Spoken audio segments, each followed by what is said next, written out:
If you've been pushing through knee pain, nursing a cranky low back, or avoiding certain lifts because your shoulders complain, you need this episode.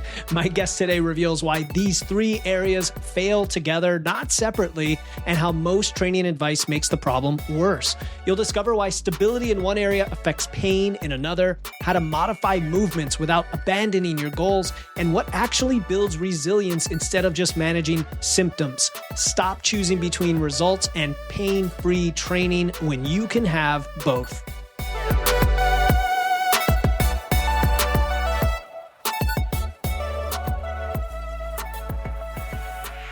Welcome to Wits and Weights, the show that helps you build a strong, healthy physique using evidence, engineering, and efficiency. I'm your host, Philip Pape, and today we're discussing why the joints that handle some of the most load, your knees, your low back, your shoulders, tend to get beat up, and how you can achieve a pain-free approach to your training and movement. My guest today is Dr. John Rusin, a physical therapist and strength coach who's worked with everyone. He's worked with athletes from the MLB to the NFL to the Olympics, powerlifting, endurance sports. He founded the Pain-Free Performance Specialist Certification, which has certified thousands of coaches and clinicians since 2018. He is the author of the new book, Pain-Free Performance, of which I've had the pleasure to read myself, and he was even named a top 50 health and fitness expert by Men's Health. Today, you're going to learn from John why your body, especially the hips, the shoulders, the core, tends to thrive as a system, how to modify movements without abandoning those precious strength goals that we all have, what actually builds joint resilience versus just treating symptoms, and how to progress and still train hard. Train hard. We want to train hard while staying healthy. Whether you're currently dealing with pain or want to prevent it before it starts, listen up to the entire episode because John is about to drop some wisdom when it comes to training longevity. John, welcome to the show. Philip, that was one hell of an intro. I appreciate it, and I'm absolutely buttered up. All right, you're psyched. You're psyched. That's what we want to do here. We want to talk about how to stay healthy. We got a bunch of lifters listening in. We have a bunch of people that want to lift. We might have 80-year-old grandmothers who were just told that if they don't start lifting, they're going to be in a convalescent home. We've got everybody who needs to get healthy and fit. And I want to start with thinking about the body as a system and what you call the pillar, kind of the hips through the core to the shoulders. And why that's so important. I know when I'm doing my deadlift, why it's important, but really I want to understand the big context here. Let's start there. There's this big misconception when it comes to strength training or health and longevity training today that we just have to get isolated strength. You get isolated strength at your abs for lower back pain, isolated strength at your biceps to look better, isolated strength and hypertrophy at the butt if you want to fill out your jeans. But that's not how the body is engineered to move, and it's definitely not engineered to function. What it is engineered to do is an integrated movement model, which is central lines of tension and stability, which puts us in the best possible position to stay healthy and also optimize performance. And we get at that central line of tension with something called the pillar, which is essentially the shoulders, the hips, and the core working synergistically together to give us the best possible result, no matter what the goal set is. Okay, cool. Okay, so you're one of those guys that gives nice, concise statements. I could tell you've been on a million podcasts. I love it. Okay, so a central line of tension.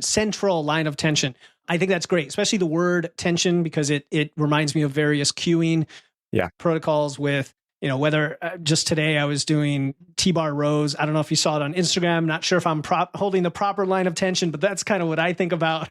I thought you were Arnold. I had it wrong. That's right. Yeah, actually, you're supposed to have a little rounding on that one. But, so let's talk about that a little bit more. When we say the central line of tension, are we talking about the context of everyday movement as we're walking around thinking about our posture and such? Are we applying this specifically to protocols in training, protocols in rehab? Like, where does it apply practically? Well, for my clients and my athletes that I've worked with, the first skill that I try to teach them and at least have them hone in on some sort of requisite skill in connectivity of the pillar complex is being able to teach breathing and bracing. Breathing and bracing is super unsexy. The fact that we're sitting here talking about it on a podcast means that, wow, it must be important because that's the last thing that people want to do in their training. But we get it wrong when it comes to breathing and bracing. Specifically for pillar bracing, we never connect the ball and socket base joints to the spine. Every time we hear, hey, if you want to protect your spine while strength training, especially going heavy, brace the core. use your core, get your abs tight, all these cues, but they're incomplete because without managing the shoulder joint, which is the most mobile joint in the body, and then the hip joints, which are the second most mobile joints in the body, we never have that central line of stability. We essentially just have a little bit of tension through musculature that cannot connect to the ground. It cannot connect to weights. It cannot connect to your human movement system. So simply by going through and connecting these three integral areas, we give ourselves a superpower to be able to create internal tension, meaning that musculature can create tension to be able to stabilize and centrate, essentially get those joints into optimal positions in order to function, but also in order to not take the wear and tear of your strength training, no matter the movement or the exercise. And instead, we direct that force and we direct that load right into the key musculature or the movement patterns that we want them to.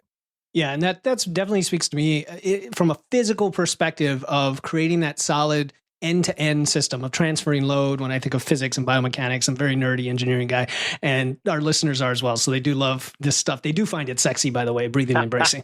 Okay. Love it. So I'm kind of jumping around my notes here, but I guess when it comes to breathing and bracing, is there a universal set of steps that could apply to anything, anytime you need to do this? You know, we hear terms like intra-abdominal pressure. We talk about using lifting belts sometimes versus not when training.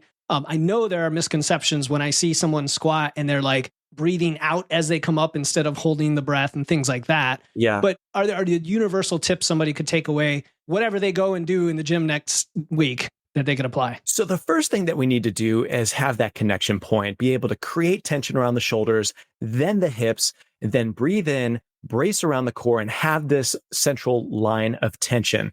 But from there, many times people come to me and they go, oh yeah, I know how to brace. Well, why are you visiting me with lower back pain and chronic shoulders that don't move, immobile, and are causing you pain on bench press? It's a matter of being able to actually take the activity at hand and brace the tension to that activity in a smart and common sense way. You know, the way that we're going to deadlift for a 1 repetition max is far different than the way that we are going to go in for a 25 rep goblet squat. We need to be able to have a dimmer switch on our tension and our overall bracing strategy, and that will be polar opposite for what our breathing is. So breathing and bracing need to go together. It's like peanut butter and jelly. When you're going for a 1RM deadlift, of course, we want to be able to brace maximally. We want to hold our breath and we want to move that load because we don't want a whole lot of moving parts, as load-centric loading is going to be the focus. But as soon as we actually have to take in oxygen in order to survive a set or to survive our lives, we need to be able to make our pillar tight, be able to have common form and technique that holds up against the stress. But we also need to make sure that we have oxygenation that does happen indeed. So we go through different breathing and bracing strategies. Essentially, as load goes up, your breathing capacity goes down. As load goes down, your breathing ability goes up. And it's all about minimal effective brace in order to keep optimal mechanics. Great. So effectively, I'm picturing an inverse set of curves, somewhat like a spectrum between full bracing, fully holding your breath because the load is near maximal, all the way to more of a work capacity, endurance. You need the oxygenation. So you don't need to brace to that extent. In fact, it could be counterproductive, which reminds me of my front squats this week. I was doing sets of 10 to 15, very different experience where you're getting a little bit winded versus sets of 3 to 5 on a back squat or something. So actually, I remember in your book, guys, anybody watching the YouTube, I was joking, this kind of a tome coffee table reference book in all the best ways, his new book, Pain-Free Performance, because I did read through this. And I do appreciate how you go over very specific context for each of these.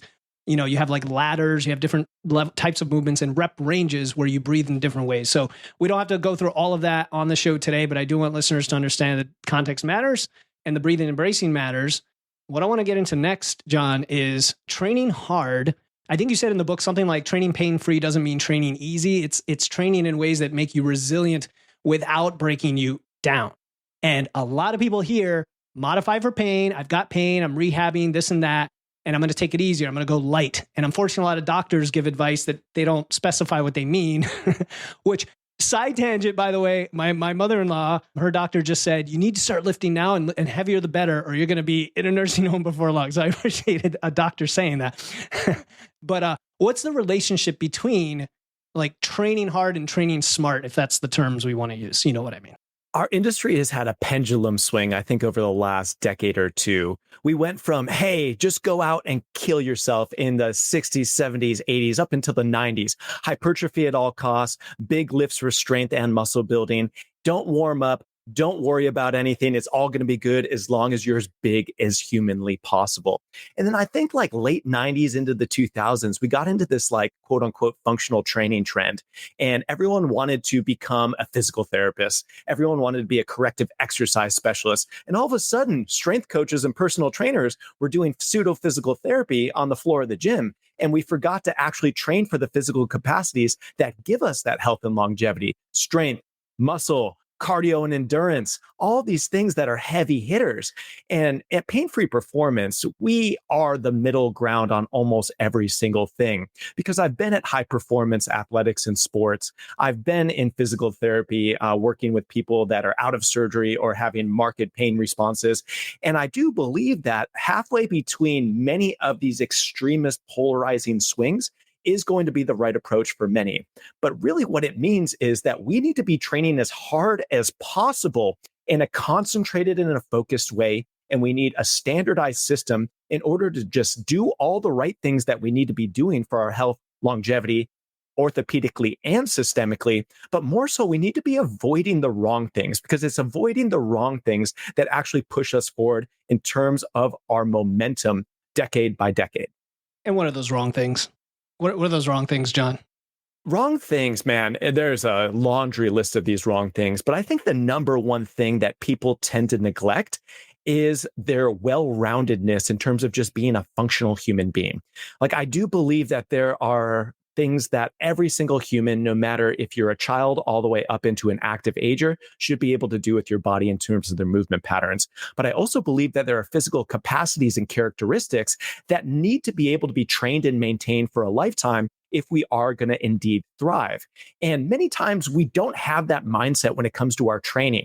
We have, hey, I am a hobbyist. I'm only interested in this one thing, and I'm going to deep dive into this one thing until it breaks me down, burns me out, or leaves me with an injury that I have to then take a break from. We call that the planned meathead deload.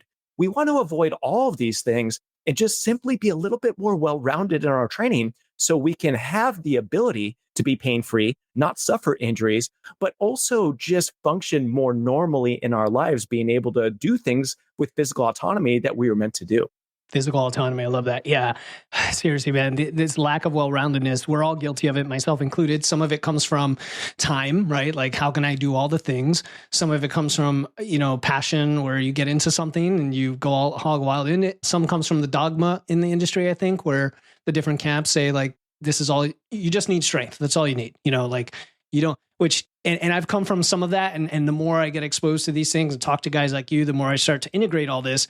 But what I want to be careful of, because I could see it happening if you read your book and you have these strength training, or you have these training templates at the end, and there's different days per week, different levels of experience, it can seem overwhelming if you've never done all of that. And you're like, oh my God, I got to do the warm-ups and I got to do the foam rolling. I have to do this and that and the other.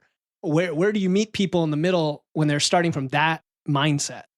I think that entry point is important. Like, people are going to have different entry points into the industry. Maybe cardio is your entry point. Maybe doing a progressive powerlifting program is your entry point.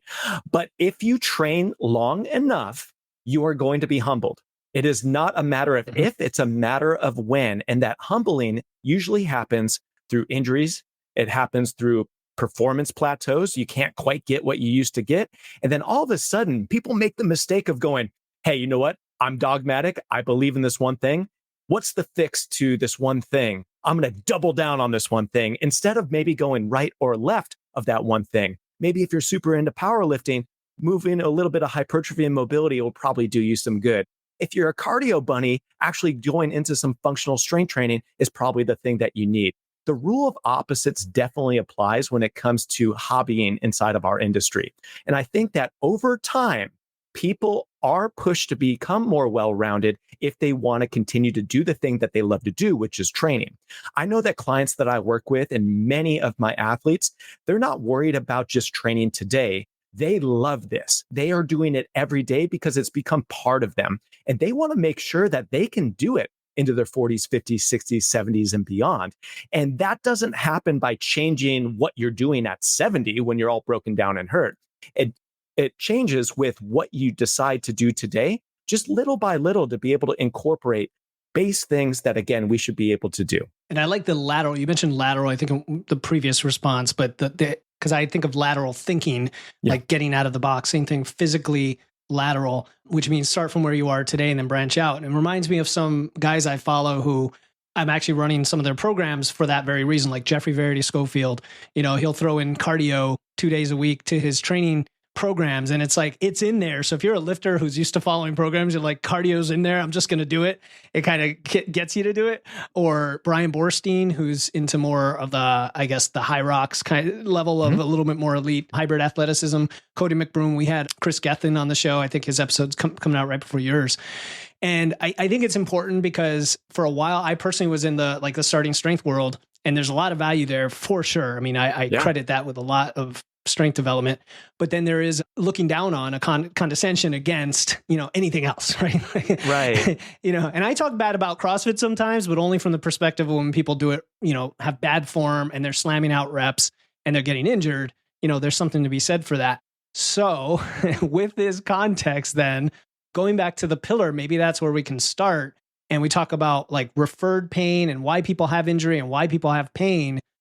Is this a compensation thing going on that's important to understand, or where do we start breaking this down?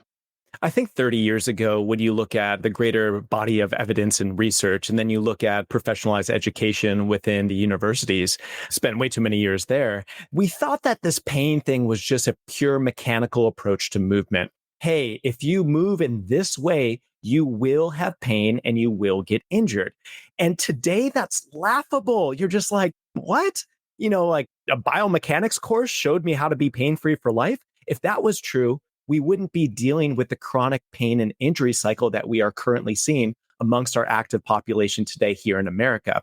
So I think that pain is definitely a more complex conversation that we need to be having, but calling it what it is. I think the first line of being able to right yourself is being able to move well. And what moving well essentially means is moving well for your body.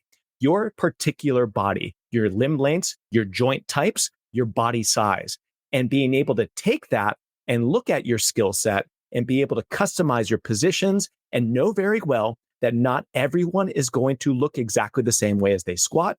Not everyone is going to be able to deadlift from the same height with a neutral spine. And not every running mechanic is going to be the same gait locomotion cycle. We are unique beings. And I feel like in every other aspect of the industry today, everything's so unique. The functional health cycle of unique blood testing so we can get on supplements and drugs. And then it comes to strength training, starting strength, squat like this, overhead press like this, bench like this, deadlift like this. That's a great starting point. And I'm so happy that there is a strength emphasis coming into our industry today. But strength is more than just 3 or 4 cookie cutter textbook exercises. Strength is a physical characteristic. Strength is not a specific exercise. And just having the epiphany of making that realization is huge for people's long-term health. So when it comes to moving well for your body, then what I know some people will interpret that as, okay, a squat's going to look massively different.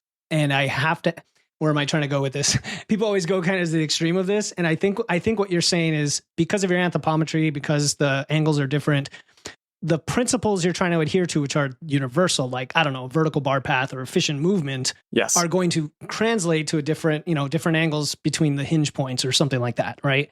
So, absolutely.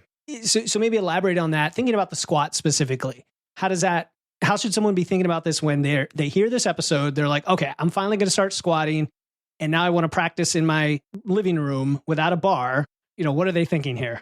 It's cool because over the last 10 years, Pain-Free Performance Specialist certification has certified over 20,000 personal trainers, strength coaches, physical therapists, and physicians in person in 2-day certification courses.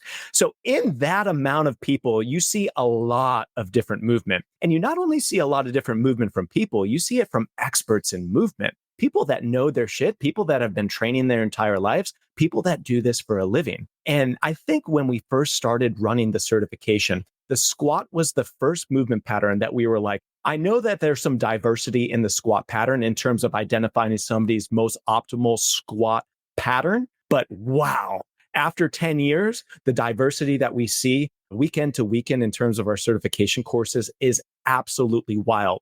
But this is where people tend to go wrong right off the bat. They go, okay, squat, only a barbell on your back, low bar position, and I'm going to go feet shoulder width apart, and I'm going to toe out slightly. I'm going to look down at the ground, and I'm only going to go to parallel because that's how real men squat. And it's like, no, hold on a second. We've seen this with definitely a lot of the avatars that go through some of our screening and assessment protocols for the squat. So we're either trapped into, hey, I've been hurt from the squat before, therefore I'm going to modify my movement patterns. And it usually turns into I'm too wide, big base of support, very little range of motion, and kind of the parking brake on the system. Or on the opposite direction, we see that people are like, hey, I've squatted this way for my entire life. Maybe I've developed it with a coach over time, and this is going to be a specific squat exercise for maybe a barbell sport goal. And neither of those are going to be optimal because, again, we're talking about the squat pattern itself. When I say squat pattern versus squat exercise, I'm talking about somebody taking a shit into a hole in the most opportune position possible with joints stacked, centrated hips, angulation at the knees that makes sense, looking at ankle mobility, looking at spinal position and neutrality, and being able to organize the shoulders over the hips. And all of a sudden you're like, oh, okay, that is the squat pattern. But many people deactivate that squat pattern in chasing only exercises. So we tend to see that there are a couple key variables in people's squats.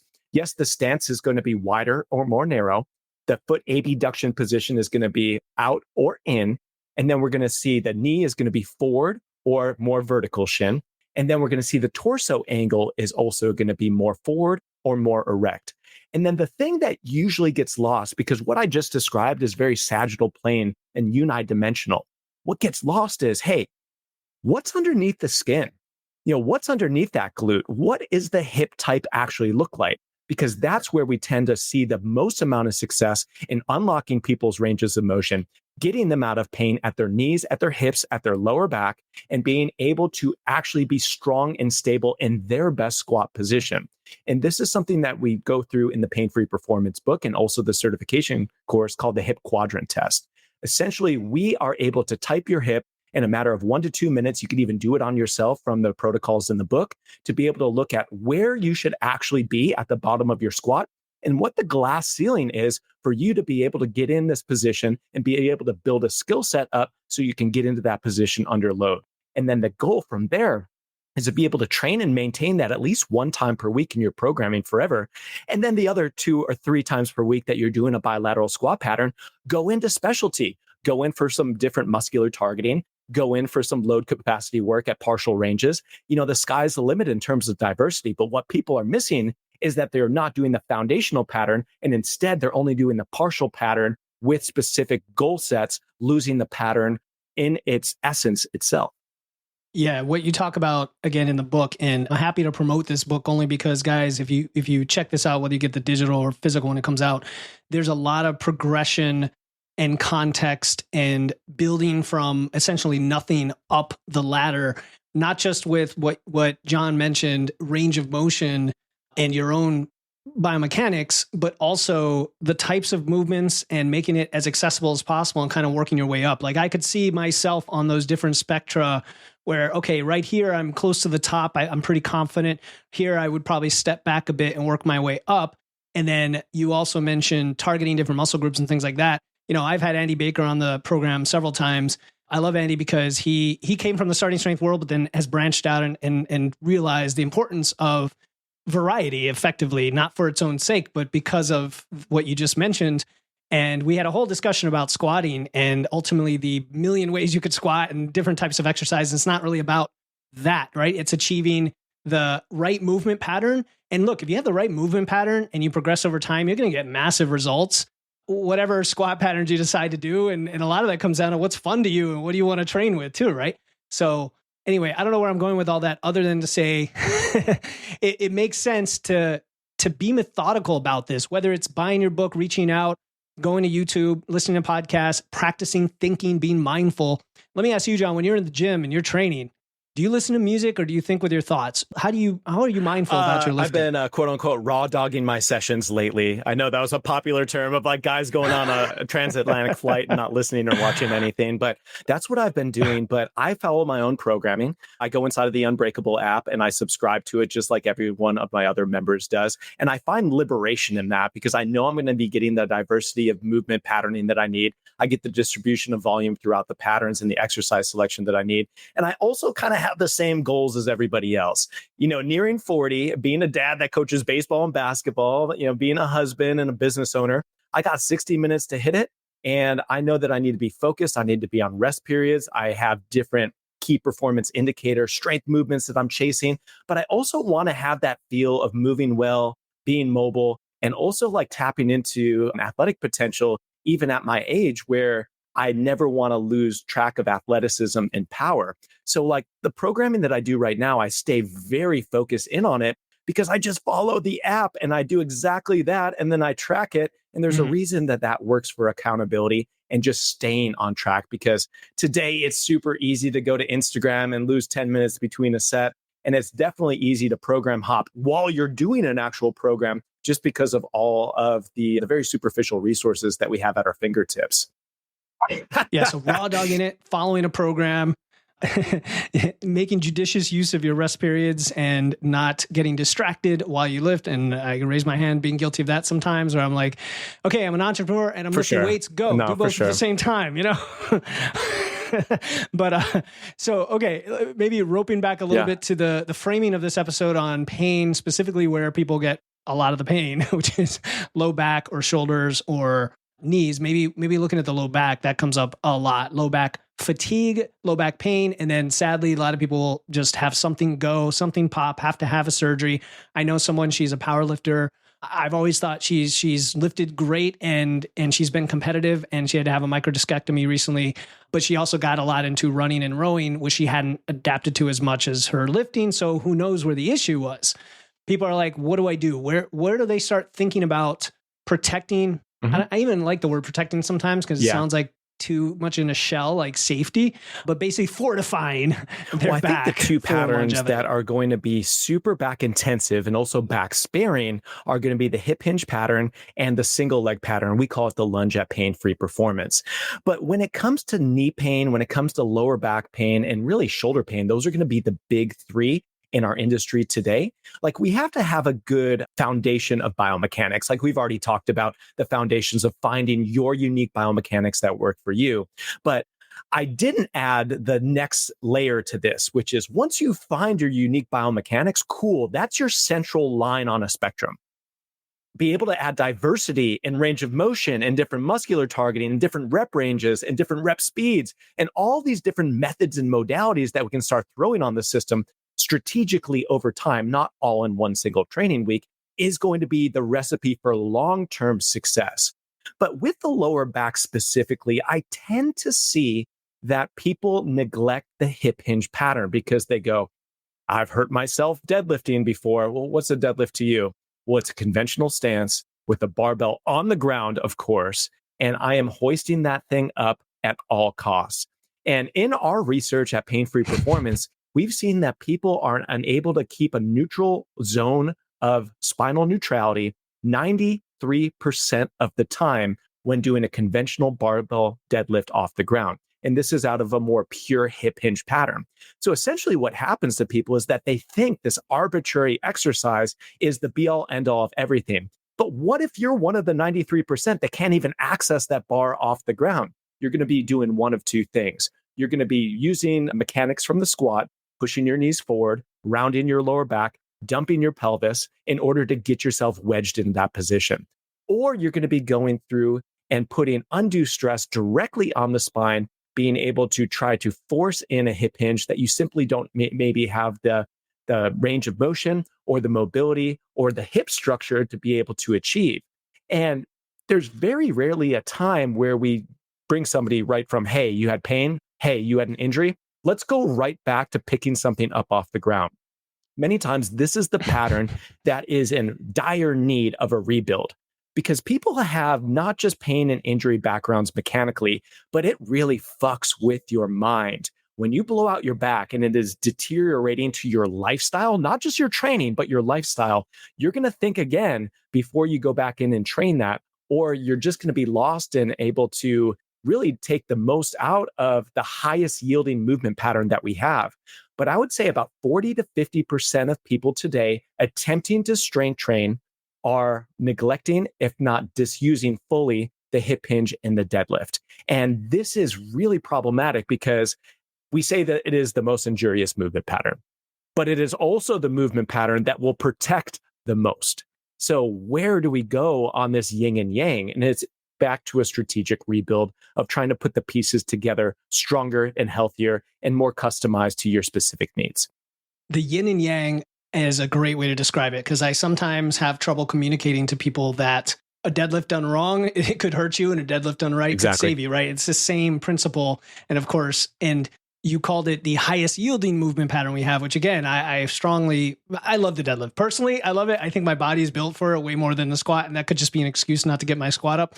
But it is a fun lift. When you said I think you said the safe zone around the line of neutrality, in your book, you have diagrams showing, for example, somebody hinged over, and you have this zone with different colors, and there's that safe zone and then the buffer zone. And it's quite liberal. It's not like you have to be super afraid that it's just this rock solid line, and once you go out spring, your back falls apart. But you said 93% of people can naturally stay in it or have trouble staying off the ground, which is 8.75 inches with normal Olympic plates. They are unable to access the bar for a conventional deadlift with spine neutrality. But the interesting thing in that section of pain-free performance about the neutral zone of stability, of tension around the spine, is that there are many different factors. It's not just a biomechanical model.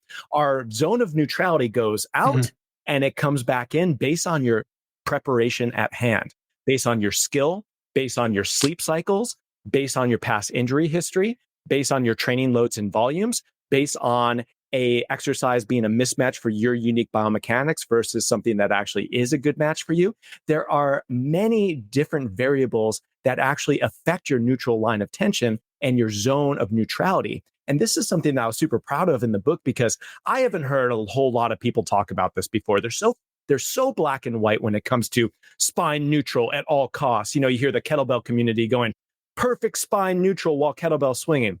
What do you mean? There's 17 to 24 degrees of spinal flexion at the bottom of a kettlebell swing, even in perfect, quote unquote, execution. So what are we really talking about here?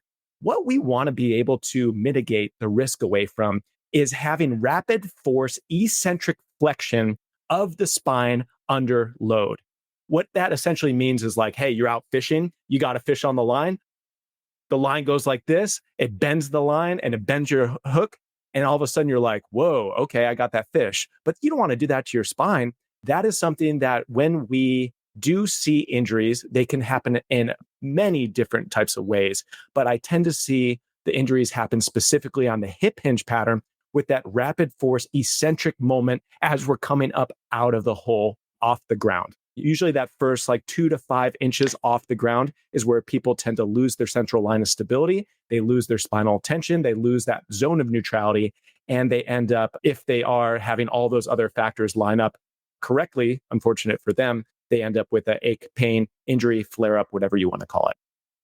Okay, that's really important. So we want to avoid rapid force eccentric flexion on the spine. Is that dumbing it down, rounded back? It's progressively, it's like a quick, rapid rounding of the back. And it's usually going to be anywhere from the lower back or the L and S spine. That is where the vast majority of these are going to happen. There's a natural fulcruming point that happens in the lower lumbar spine. And that is something that is, again, natural, but we don't want to be loading it and we don't want to be losing that line of tension, especially under load. And I think that as injurious as that may sound, this is really easy to avoid with what we started with just being able to brace and breathe properly. Brace. Yep, for sure. Yeah. So L4, Absolutely. L5, S1 is where you hear a lot of these injuries and issues. And if you look at the spine, you can kind of see that S shape occur around there. But you also mentioned that it moves with your adaptation, with your recovery capacity. And I get attest to this. We talk about, the differences between fat loss and when you're not in a deficit, when you train, being even more attentive. Not that you shouldn't always be, but you're more susceptible to some of these things because of the fatigue and the recovery capacity. I know personally when I get distracted or I go in and I try to be, do an ego lift, right? You kind of get the same thing. So the adaptation I wanted to ask about, because you hear a lot of criticism or hot takes on Instagram. Look at this guy who can deadlift 900 pounds, but look at that rounded back. That's awful. And I'm like, okay, he's adapted to that and he's doing it and he hasn't injured himself, but is he about to snap his back? Like, what are your thoughts on that? We're taking these people that are absolute beasts, probably a world record holder, has been deadlifting for 20 or 30 years at this point. There's really no huge young guns in the game. They've been able to, again, adapt and stress the system in a strategic way, extraordinarily strategic way, in order to, again, go at a specific goal for a sport, which is totally different than lifting for health and longevity.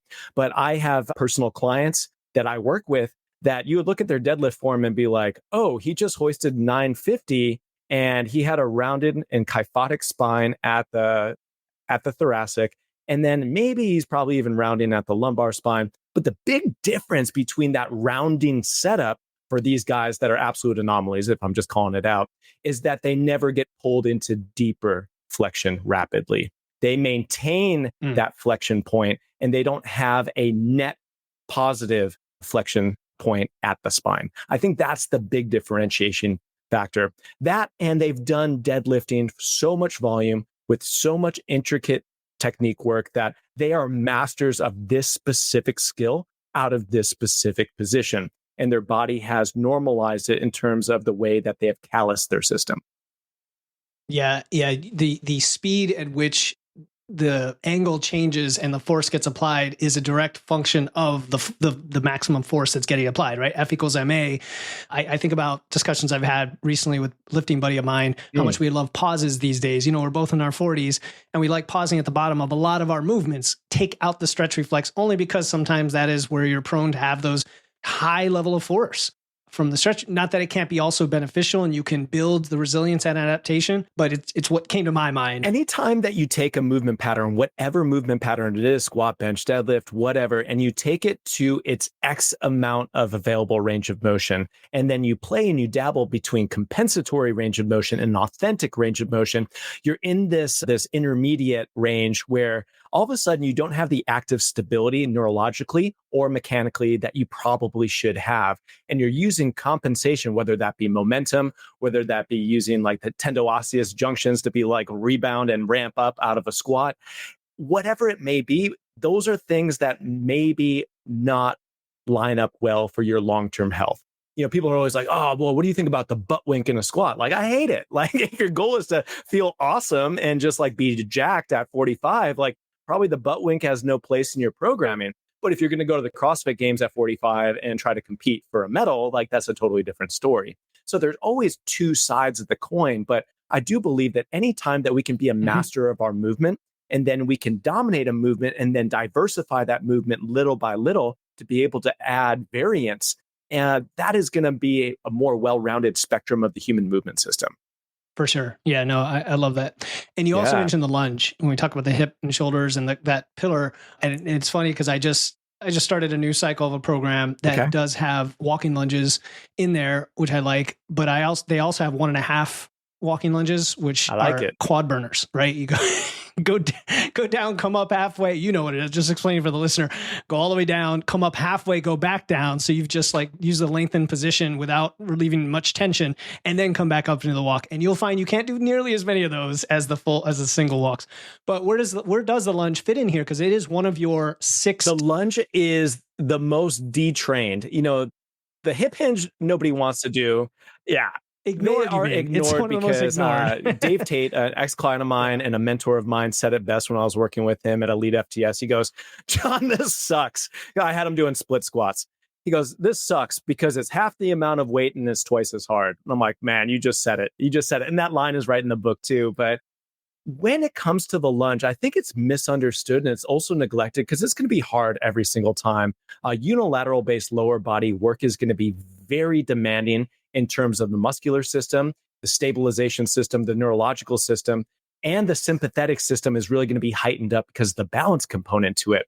But I think just from the mechanics alone, it differentiates itself. It's not just a squat on one leg. It's not just a hip hinge on one leg. It actually is its own distinct pattern. So the lunge pattern has all the best properties from the squat, which is associated with a positive shin angle, a knee forward position, and be able to have quadricep dominance. And then also it's a hip hinge at the hips that integrates hamstrings and glutes and lower back. So we actually have maximal amount of load capacity in single leg with many of these patterns like the Bulgarian split squat, walking lunges that feel natural to the body as well, because when we function on single leg, that is where we spend 85+% of our movement lives on. We're not functioning in our daily life doing bilateral positions at the squat or at the hinge. We are definitely maneuvering in asymmetrical lower body stances. So this is one that I tend to put the most amount of volume distribution in for almost everybody I'm working with.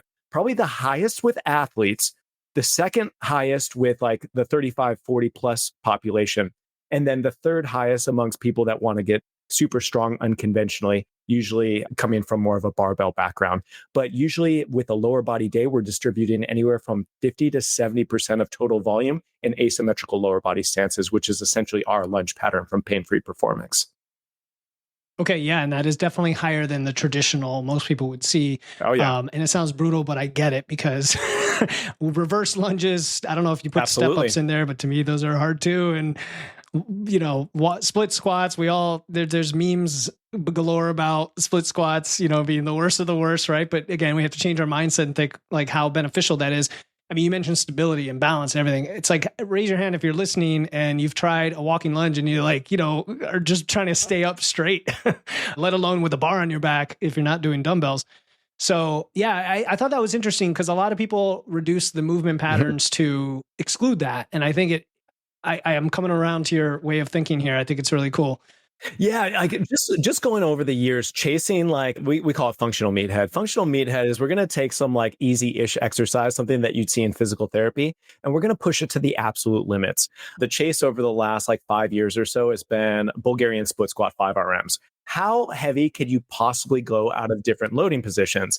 I've gotten it to the 150s in each hand for 5 reps down to the side. And I've also goblet Bulgarian split squat 190 pounds in front of the body for 5 reps. So when you do things like that, you're like, man, that doesn't sound fun. But you learn a lot about the body's natural stability points and where we can actually maximize strength recruitment from in those particular patterns.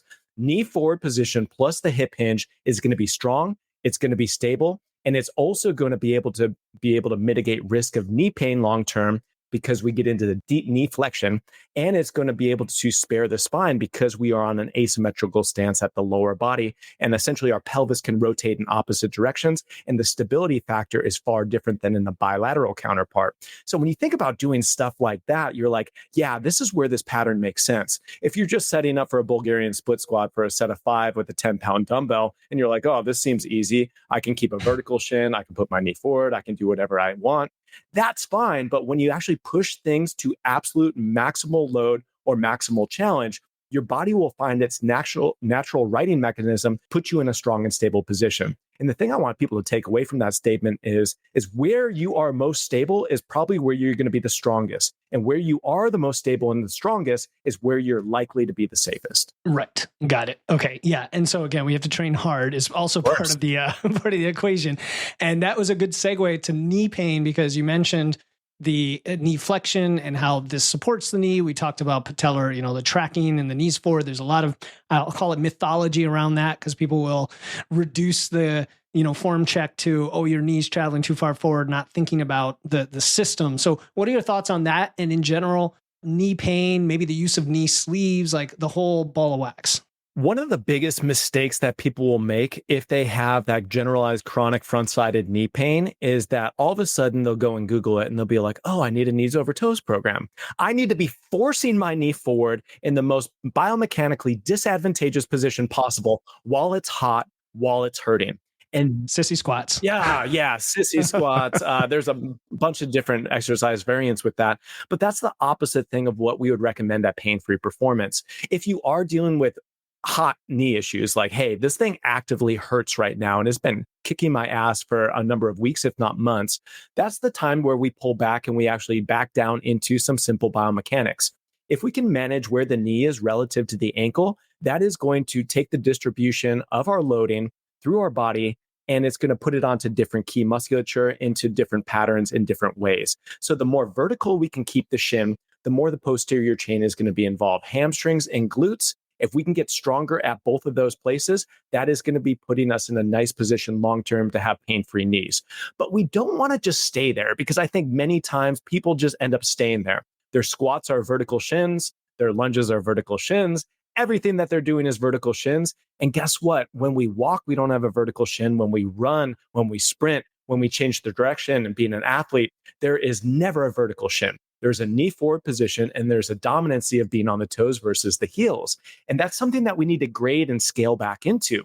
But naturally, we need to be moving back into a more knees over toes position in a graded and concentrated way, maybe week by week, program by program, and being able to have access to that. Because long term, that is going to be huge. But going back to just like being able to get your knees healthy, managing that knees over toes position is going to be huge. Strengthening the posterior chain that actually supports the stable line of tension from the knee is going to be huge. So hamstring work, ton. I see that super neglected. And then glute and hamstring work together. That posterior chain emphasis is going to be one of the best things that we can do for our knees. Once we do that, then we can start to scale some of the stress back in with novel positions of the knee actually translating forward. I just wanted to give a shout out to Philip. I personally worked with Philip for about 8 months, and I lost a total of 33 pounds of scale weight and about 5 inches off my waist. A few things I really enjoy about working with Philip is, number one, he's really taken the time to develop a deep expertise in nutrition and also resistance training. So he has that depth if you want to go deep on the whys with Philip. But if you want to just kind of get some instruction and more practical advice and a plan on what you need to do, you can pull back and communicate at that level also. He is a lifter himself, so he's very familiar with the performance and body composition goals that most lifters have. And also Philip is trained in engineering, so he has some very efficient systems set up to make the coaching experience very easy and very efficient. And you can really track your results, and you will have real data when you're done working with Philip, and also have access to some tools likely that you can continue to use. If all that sounds interesting to you, Philip, like all good coaches, has a ton of free information out there, and really encourage you to see if he may be able to help you out. So thanks again, Philip. Cool. Yeah, glute and hamstring work. Everyone loves that, especially the ladies. Hamstring work is definitely fun because there's ways to isolate it both with extension and flexion. And I know I've been doing length and partial RDLs lately, and those can be brutal because some people can overload them. Some people actually find them heavier. It's kind of interesting how that works between individuals. What are your favorite hamstring movements? RDL is always going to be the king. I would argue that the RDL, if you're to do one exercise for the rest of your life, probably has the highest yield. You get that stretch on the hams, you get the flex on the glutes at the top. You're able to have mobile, full range of motion down through the posterior chain, and you're able to have a connectivity through your upper body.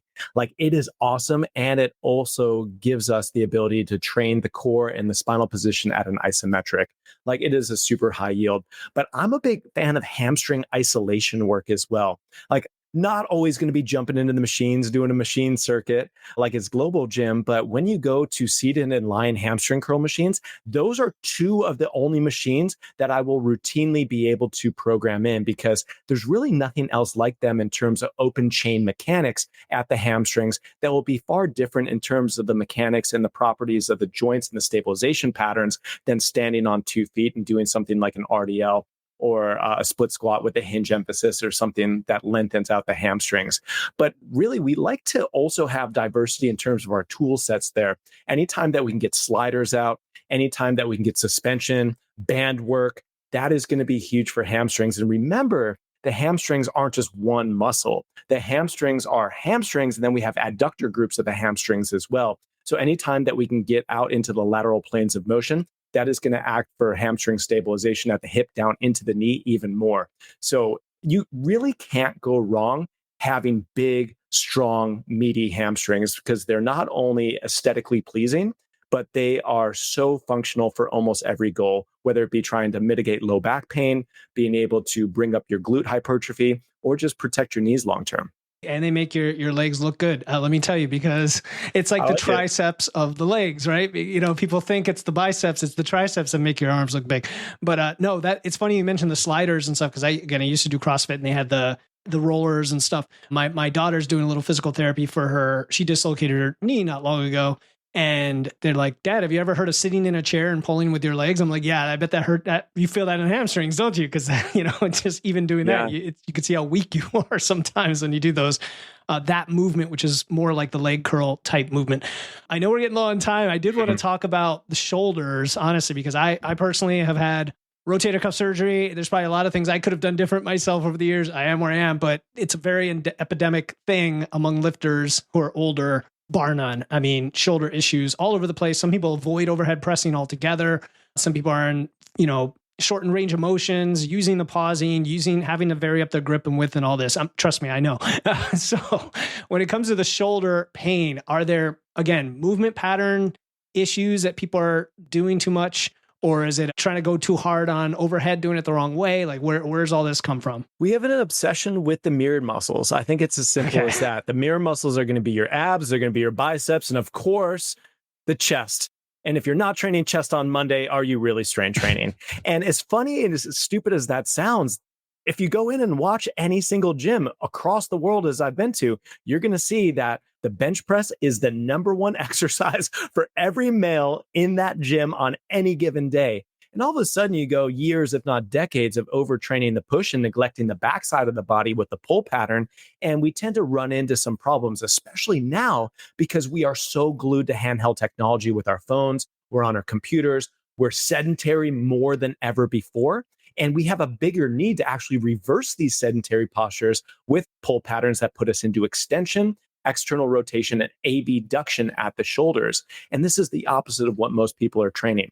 One of the first things that I do with clients is that I audit their volumes. I audit their volumes across squat, hinge, lunge, push, pull, and carry patterns. And when it comes to the upper body pushes and pulls, if I see anything that's under like a 2-to-1 ratio between pull and push, I'm like, yeah, that's the first thing that we're going to go after here is we're going to redistribute the volume to put more volume on the backside of the body in terms of rowing and pull downs and push-ups and direct lat work. And then we're going to probably keep the volume about the same or pull it back a little bit in terms of your push pattern. And the push pattern is going to be more diversified than just the barbell bench press on a flat, or if you're functional, going up to a 45-degree angle.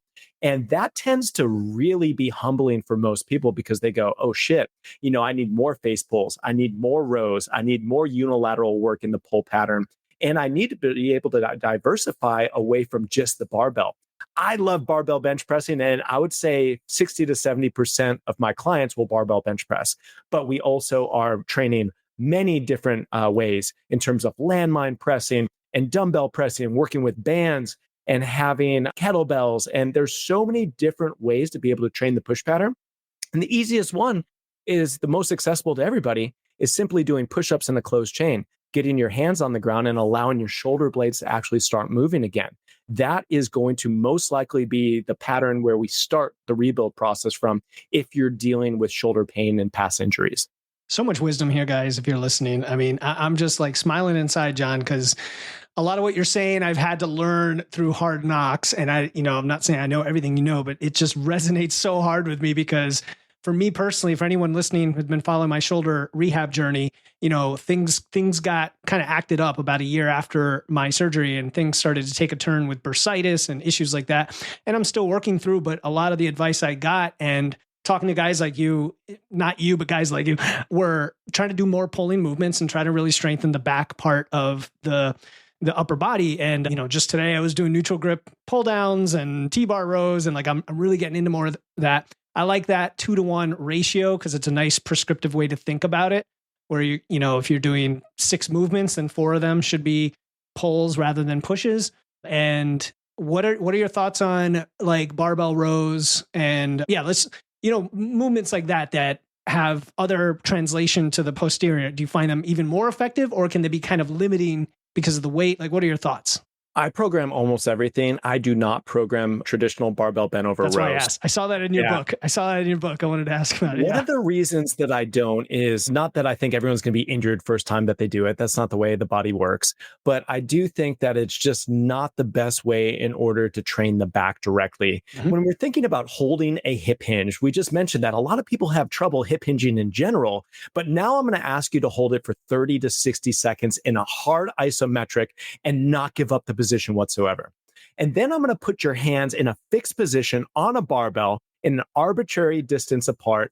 And I'm not going to allow natural rotation to happen at the hands nor the shoulders. And then I'm going to put it into a bilateral stance that is going to be dependent on your lower back position and you staying upright. And then I'm going to put max load on, because anytime we see a barbell, it's like, how much can we load up on this thing? And many times it just turns into a sloppy movement. It turns into half rep ranges of motion, a lot of momentum being used, a lot of the recruitments happening at the lower back versus the musculature of the upper back and the lats where we really want to target. And it's something that there's just like so many other awesome variations that we could possibly go into for muscle, for strength, for resilience building of positions, that it just doesn't make a whole lot of sense for me. I will absolutely use positions and I will use different variances of bent over rows, whether it be single arm, whether it be supported, whether it be chest supported. There's a lot of different ways to do it. But the standard barbell bent over row, I know this seems like sacrilegious to many people listening, but that's just not a high risk to reward exercise for a vast majority of people for shoulder health and for lower back health. Yeah, I wanted to ask because I saw that in there and I don't totally disagree. I mean, I've spent years trying to follow people like Alex Bromley, for example, who takes it very seriously on how to do the position and making sure you're up above the ground so that you could properly get in the form and everything. And then guys who, are like, well, let's use the easy bar and let's increase our angle and let's do power versions of that so that you go to a dead stop. There's lots of things.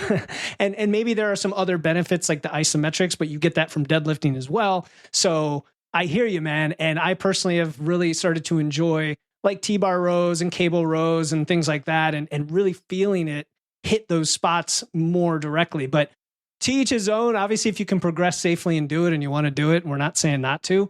As we wrap up, and we're a couple minutes past, apologize. Is there anything else you wish I'd asked? I know there's a lot we didn't get to, but in this context of just pain-free with those key joints, anything we didn't cover that's on your mind?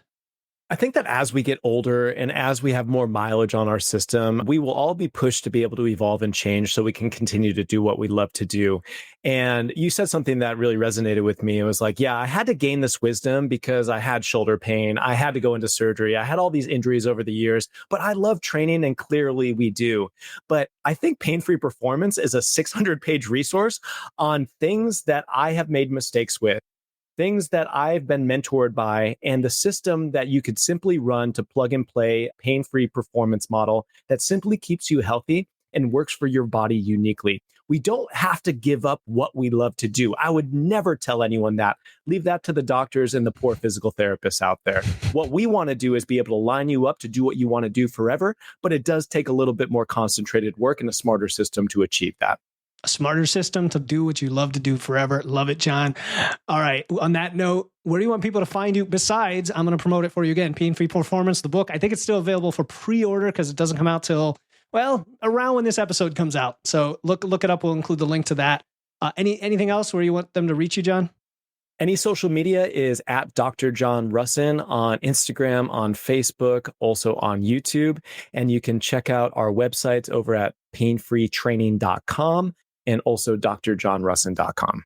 All right, we'll include those links and the handles in the show notes. Thank you, Dr. John Rusin. It's been a pleasure. Really, this was even better than I expected. I expected a great conversation, but we really covered a lot of unique, helpful areas for the listener, and they're going to love it. Take home some good action from this. So thank you so much, John.